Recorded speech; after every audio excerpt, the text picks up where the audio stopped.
மைதா போண்டா எப்படி பண்ணுறதுன்னு நான் உங்களுக்கு சொல்கிறேன். இப்போ இது பார்த்தீங்கன்னா மைதா 1 கப் எடுத்துக்கோங்க. அப்புறம் இது என்னென்னா உளுந்து 1/2 கப் அரைச்சி இந்த விழுது எடுத்திருக்கேன். இது என்னென்னா ஒரு 3 hours ஊற போட்டேன் உளுந்தை. அதுலேயே காஞ்ச மிளகா ஒரு 2 போட்டு அரைச்சி வச்சுருக்கேன். 2 மிளகு போட்டு அரைச்சி வச்சுருக்கேன். இதுலேயே பார்த்தீங்கன்னா கொஞ்சமாக லைட்டாக உப்பு, பெருங்காயத்தூள் எல்லாம் போட்டு அரைச்சி வச்சுருக்கேன். அப்புறம் ஒரு பெரிய வெங்காயம் ஒன்று எடுத்திருக்கேன், சாப் பண்ணி எடுத்திருக்கேன். இது இஞ்சி பூண்டு விழுது. உங்களுக்கு தேவைன்னா கொத்தமல்லி கருவேப்பிலை போட்டுன்றலாம். இப்போது எல்லாத்தையும் மிக்ஸ் பண்ணி எண்ணெய் காய வச்சு நம்ம அதில் போண்டாவாக எடுக்கலாம். உங்களுக்கு இது வந்து கொஞ்சம் 2 hours எக்ஸ்ட்ரா டைம் ஆகுது, இது திடீர்னு ஏதாவது பண்ணணும் அப்படின்னு உங்களுக்கு விருப்பமாக இருந்ததுன்னா உளுந்துக்கு பதிலாக நீங்கள் ரைஸ் ஃப்ளோர் ஒரு 1/2 கப் சேர்த்துக்கலாம். இது 1 கப் மைதா சேர்த்திங்கன்னா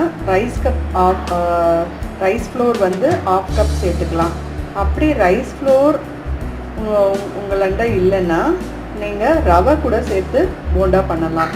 ஸோ இத்தனை ஐட்டம் வச்சு நீங்கள் மைதா போண்டா பண்ணலாம். இப்போ உங்களுக்கு நான் காமிக்கிறது இந்த உளுந்து போட்டு பண்ணுறேன். இது இன்னும் கொஞ்சம் நல்லா சாஃப்டாக இருக்கும். உங்களுக்கு நான் பேக்கிங் சோடாவோ எதுவுமே போட மாட்டேன். போடாமல் உங்களுக்கு இதை நான் பண்ணி காமிக்கிறேன். இது அரைச்சி வச்சு ஒரு 10 minutes வைங்கோ. இதை வச்சுட்டு இப்போ இது எல்லாத்தையும் மிக்ஸ் பண்ணி நீங்கள் போட்டேன்னா உங்களுக்கு நல்லா கிறிஸ்பாக வரும். பாருங்கள், மைதா போண்டாக்கு எல்லாத்தையும் நான் மிக்ஸ் பண்ணிட்டேன். மிக்ஸ் பண்ணிவிட்டு ஒரு 10 நிமிஷம் வெயிட் பண்ணேன். இப்போ வெயிட் பண்ணிவிட்டு எண்ணெய் சைமல்டேனியஸாக காய வச்சுருக்கேன். கொஞ்சம் ஒரு பாத்திரத்தில் தண்ணியில் இப்படி தொட்டுக்கோங்க, நல்லா உதறிக்கோங்க, பார்த்து பண்ணுங்க. இதை எடுத்து இப்படி உருட்டிக்கோங்க. மைதான்றதுனால ஒட்டும். இப்படி உருட்டி அதில் போடுங்க. அந்த மாதிரி லேசாக இங்கே பாருங்கள், லேசாக அப்படி தொட்டுக்கோங்க. தண்ணியை தொட்டு இப்படி நல்லா உருட்டிக்கோங்க.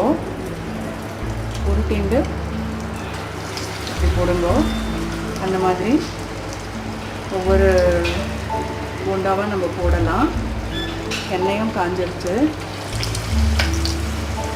அது ஒட்டிண்டா கூட கொஞ்சம் வெந்ததுன்னா தனித்தனியாக வந்துடும்.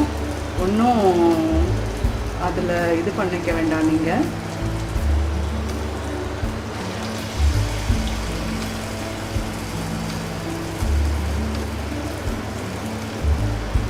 இதுவும் கொஞ்சம் திடீர்னு ஏதாவது வேணும்னா ஸ்நாக்ஸ் பண்ணுற ஐட்டம் தான்.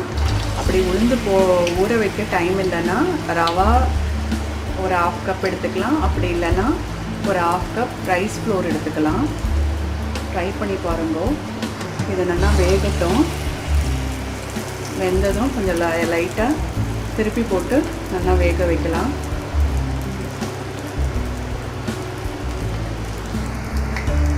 பாருங்க, இது நல்லா 2 சைடும் வெந்துட்டு இப்போ நம்ம இதை எடுத்துக்கலாம்.